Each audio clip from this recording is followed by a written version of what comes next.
शहबाज और मुनीर को डर तो अब ट्रंप और खलीफा से भी लगने लगा है। डर सीज फायर टूटने का है। मुनीर को पता चल गया है इस बार अगर सीज फायर टूटा तो फिर पाकिस्तान नहीं बच पाएगा।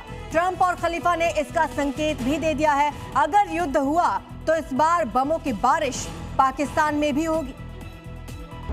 ईरान अमेरिका के बीच सीज फायर अब करीब करीब टूटने की कगार पर है और इसी के साथ ट्रंप और खलीफा मिलकर मुनीर और शहबाज को डबल थप्पड़ मारने वाले हैं। मुनीर के सीज फायर वाले नैरेटिव की ट्रंप और मुस्तफा खामनेई ने हवा निकाल दी है।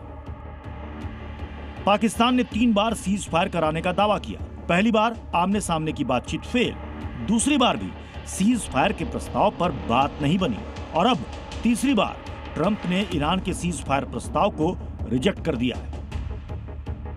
पहले मुस्तफा ने ट्रंप के सीज फायर प्लान को ठुकराया तो अब ट्रंप खलीफा के सीज फायर प्रस्ताव को देखकर भड़क गए हैं।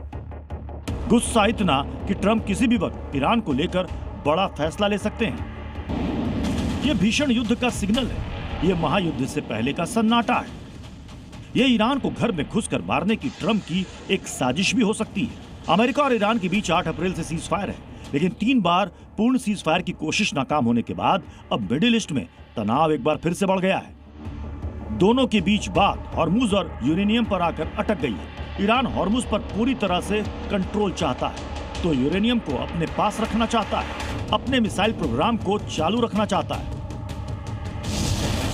लेकिन ट्रंप को यह हरगिज पसंद नहीं है। मिडिल ईस्ट में ट्रंप ईरान को किसी भी हाल में परमाणु शक्ति बढ़ते हुए नहीं देखना चाहते हैं। कंगाल पाकिस्तान का शांति प्रस्ताव अब फेल हो चुका है। अब ट्रंप मुनीर और शहबाज को पनिशमेंट देने की तैयारी में है।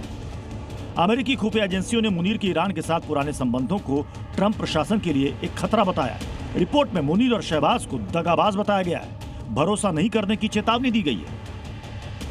अगर दूसरी बार मिडिल ईस्ट में युद्ध होता है तो फिर इस बार पाकिस्तान का बचना मुश्किल है। अमेरिका और ईरान दोनों मिलकर शहबाज और मुनीर को मारेंगे। ब्यूरो रिपोर्ट, जी मीडिया।